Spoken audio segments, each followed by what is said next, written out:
ભાવનગર લોકસભામાં આમ આદમી પાર્ટી ખૂબ જ સ્ટ્રોંગ છે અને આજે પણ અમારી પાસે ભાવનગર લોકસભામાં અમારે બુથ સુધીના કાર્યકર્તાઓની ખૂબ મોટી વિશાળ ફોજ છે. ભાવનગરની જનતાએ અને બોટાદની જનતાએ આમ આદમી પાર્ટીને ખૂબ વધુ મત આપેલા છે. ભાવનગર તાલુકાના લોકો પણ બહાર પોતાની રોજગારી મેળવવા માટે થઈ અને બહાર જવું પડે છે. એટલે ભાવનગરે ચારે તરફથી ભ્રષ્ટાચાર કરી અને લૂંટી લીધું છે.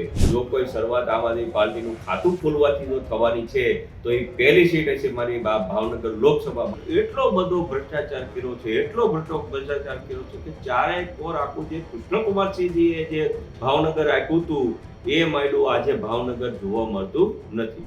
આમ આદમી પાર્ટીના રાષ્ટ્રીય મહામંત્રી ડૉક્ટર સંદીપ પાઠકે હમણાં જ ગુજરાતના લોકસભા સીટોની ઘોષણા કરી હતી. એમાં ચૈત્ર વસાવા જે નર્મદાની સીટ ઉપર પહેલેથી હતા જ, પરંતુ અત્યારે બોટાદના ધારાસભ્ય જે છે એમણે ભાવનગરની લોકસભા સીટ પરથી નક્કી કરવામાં આવ્યું છે. ઉમેશભાઈ અત્યારે આપણી સાથે છે, જેમનું નામ નક્કી થયેલું છે લોકસભા સીટ તરીકે. આમ તો છેલ્લા ઘણા અઠવાડિયાથી તમે રજા ઉપર હતા, શું મામલો? ચોક્કસપણે અમારા આમ આદમી પાર્ટીના શીર્ષ નેતૃત્વ દ્વારા ગુજરાતની અંદર 2 સીટ ઉપર ઉમેદવારનું નામ જાહેર થશે. એક ભરૂચની સીટ ઉપર અને એક ભાવનગરની સીટ ઉપર. તો હજી આમ આદમી પાર્ટી એ ઇન્ડિયા ગઠબંધનના એક હિસ્સો છે અને ક્રમશઃ ગુજરાતની અંદર જે રીતના અમારું મેરિટ છે, જે રીતના અમારા વોટશેર છે, એ રીતના ગુજરાતની અંદર બીજી પણ ટૂંક જ સમયમાં અમારા કેન્ડિડેટો અમે જાહેર કરવા જઈ રહ્યા છીએ. તમે જ્યારે લોકસભાનું નામ જ્યારે તમારું નક્કી થયું એના લગભગ અઠવાડિયાથી તમે વિધાનસભામાં પણ દેખાયા નથી. તૈયારીઓ ચાલુ રહી છે લોકસભાની કે શું છે? ના, ચોક્કસપણે લોકસભાની તૈયારી તો અમારી પહેલેથી હતી જ તે આમ આદમી પાર્ટીની. અને આમ જોયું તો ખાસ કરીને મારા ભાવનગર લોકસભાની હું વાત કરું તો સંગઠનમાં પણ હું 2020થી આમ આદમી પાર્ટીની લોકસભાનો એક પ્રમુખ રહી ગયેલો છું. અને ભાવનગર લોકસભા અમારી એક એવી છે કે જ્યાં અમને ખૂબ જ ભાવનગરની જનતાએ અને બોટાદની જનતાએ આમ આદમી પાર્ટીને ખૂબ વધુ મત આપેલા છે. અને સાથોસાથ ભાવનગરની વાત અમે આમ કરીએ તો અલંગ જિલ્લા પંચાયત સીટ પણ એ અમે ત્યાં અમારા આમ આદમી પાર્ટીના કેન્ડિડેટ વિજેતા થયેલા છે. એટલે કે ભાવનગર લોકસભામાં આમ આદમી પાર્ટી ખૂબ જ સ્ટ્રોંગ છે અને આજે પણ અમારી પાસે ભાવનગર લોકસભામાં અમારે બુથ સુધીના કાર્યકર્તાઓની ખૂબ મોટી વિશાળ ફોજ છે. કયા પ્રકારની તમે હવે આગળ કામગીરી કરવાના છો ભાવનગરની અંદર જ્યારે ટિકિટ મળી શકે છે? ચોક્કસપણે આમ તો આ જે સીટ છે 1991થી લઈને 2024 સુધી ભારતીય જનતા પાર્ટીના સાંસદ સભ્યશ્રીઓ ચૂંટાતા આવ્યા છે આ સીટ ઉપરથી. અને તમે ભાવનગરની વિકાસની વાત તમે સાંભળી છે કે ભાવનગર ગુજરાતનું એકમાત્ર એવું શહેર છે કે જેમાં લોકો બહાર જઈ રહ્યા છે, એટલે કે પલાયન કરી રહ્યા છે. બાકી તમે જોયું હોય છે ગાંધીનગર ગિફ્ટ સિટી કેવું સરસ મજાનું ડેવલપ થયું, અમદાવાદ મહાનગર કેવું સરસ મજાનું ડેવલપ થયું, લોકો આખા ગુજરાતના લોકો અહીંયા વસી રહ્યા છે. રાજકોટ કેવું સરસ મજાનું ડેવલપ થયું, બરોડા સરસ મજાનું મહાનગર ડેવલપ થયું.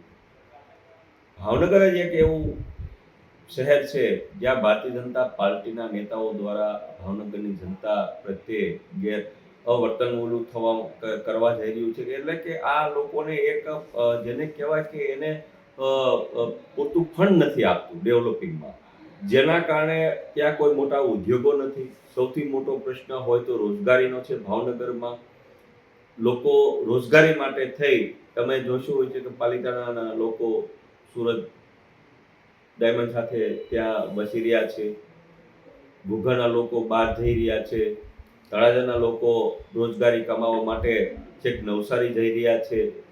એટલે તમે જોયું છે કે ભાવનગર તાલુકાના લોકો પણ બહાર પોતાની રોજગારી મેળવવા માટે થઈ અને બહાર જવું પડે છે. એટલે કે ભાવનગરમાં સૌથી મોટો જો વિકટ કોઈ પ્રશ્ન હોય તો એ રોજગારી છે. અને તમે નામ સાંભળ્યું છે મહારાજા કૃષ્ણકુમારસિંહજીનું.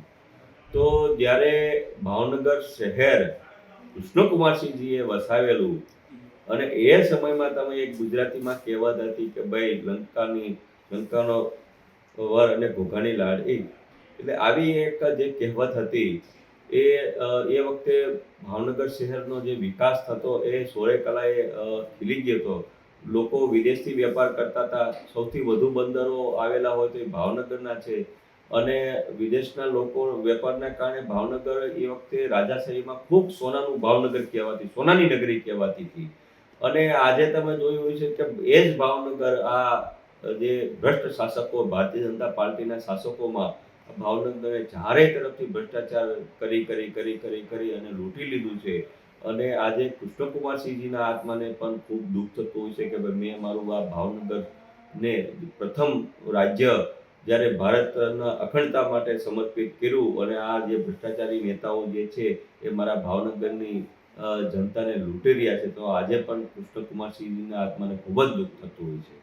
તમારી વાતો પરથી એવું લાગી રહ્યું છે ક્યાંક કે માની લો લોકસભામાં સીટ આવશે તો ક્યાંક પરિવર્તન દેખાશે, એવું તમે કહી રહ્યા છો. પણ હવે જ્યારે ગયા ઇન્ટરવ્યુમાં તમે વાત કરી હતી મને કે ભાજપ આ વખતે 26 નહીં લાવી શકે, ઉમેશ મકવાણાનું ગયા ઇન્ટરવ્યુમાં કહ્યું, એ વિષય લઈને શું મંતવ્ય છે? ચોક્કસપણે ભારતીય જનતા પાર્ટી, મેં પહેલા પણ કીધું હતું, એ વખતે મારું નામ જાહેર પણ નહોતું થયું. અને એ વખતે મેં આપને કીધું હતું કે ભાઈ ભારતીય જનતા પાર્ટી 26માંથી 26 સીટ ક્યારેય જે સપનું જોયું છે 5 લાખ કરતા વોટનું વધારેનું, એ ક્યારેય પૂરું થવાનું નથી. અને હવે આજે હું તમને ખાતરીપૂર્વક કહું છું, જો કોઈ શરૂઆત આમ આદમી પાર્ટીનું ખાતું ખોલવાથી જો થવાની છે તો એ પહેલી સીટ હશે મારી ભાવનગર લોકસભામાં. આ ચૂંટણી જે છે એ મારી ભાવનગર લોકસભાની જનતા લડી રહી છે, મારી બોટાદની જનતા લડી રહી છે. એટલે કે જો પહેલી સૌથી સીટ જો આમ આદમી પાર્ટીને લોકસભામાં મળશે તો એ આ ભાવનગર લોકસભાની હશે. આપણા ગુજરાતમાં એક કહેવત પણ છે કે ઘોઘાનો વર અને લંકાની લાડી. તો એક શા માટે પડી છે? એટલે કે જ્યારે કૃષ્ણકુમારસિંહજી મહારાજા હતા અને એ વખતે વિદેશના લોકો ઘોઘાના બંદર ઉપરથી, વિવિધ બંદરો ઉપરથી વેપારો કરતા હતા. વિવિધ સોના, ચાંદી, મરી મસાલાના વેપાર થતા હતા આ બંદરો ઉપરથી. અને ભાવનગરની પ્રજા એ વખતે એમ કહેવાતું કે સોનાની ચીડિયા. ભાવનગર એટલે સોનાથી મઢેલું આપણું આ રાજ્ય હતું. ખૂબ લોકો પ્રજા સુખી હતી. અને એ કહેવતને સાર્થક એ વખતે થયેલું કે સૌથી પહેલું એશિયાનું જો કોઈ લોક બંદર હોય તો એ ઘોઘાનું લોક બંદર હતું. એ લોક બંદર એટલે કે એવું બંદર કે જ્યાં પાણીની ભરતી આવે ત્યારે જહાજ આવી જાય અને ઓટોમેટિકલી લોક થઈ જતું હતું. આવા લોક બંદર જો કોઈ એ વખતે જો કોઈ બનાવ્યો તો મહારાજા કૃષ્ણકુમારસિંહજી એ બનાવેલું. અને આજે તમે જુઓ કે ભાવનગરના મોટા ભાગના બંદરો હોય, ઘોઘાનું હોય કે બીજું ભાવનગર બંદર હોય, બધું મૃતપ્રાય કર્યું છે. એટલે કે આ ભારતીય જનતા પાર્ટીની શાસનમાં જ્યારે સરકાર આવી ત્યારથી તે 1991થી સતત ભારતીય જનતા પાર્ટીના સાંસદો ચૂંટાતા આવે છે. એટલો બધો ભ્રષ્ટાચાર કર્યો છે કે ચારે કોર આખું જે કૃષ્ણકુમારસિંહજીએ જે ભાવનગર આપ્યું હતું એ માંડ્યું આજે ભાવનગર જોવા મળતું નથી. તો ઉમેશભાઈએ તો પોતાની ગેરંટી નોંધાવે છે. પેલું કહેવાય કે મોદીની ગેરંટી ભાજપમાં ચાલે છે વગેરે. એમણે કહ્યું કે જો કોઈ સીટ આવશે તો એ ભાવનગરની હશે આમ આદમી પાર્ટી. તમને શું લાગે છે આ વિષયમાં? તમે શું વિચારો છો એ કમેન્ટમાં જરૂરથી જણાવજો. અને આવી જ માહિતી મને જોતા રહો.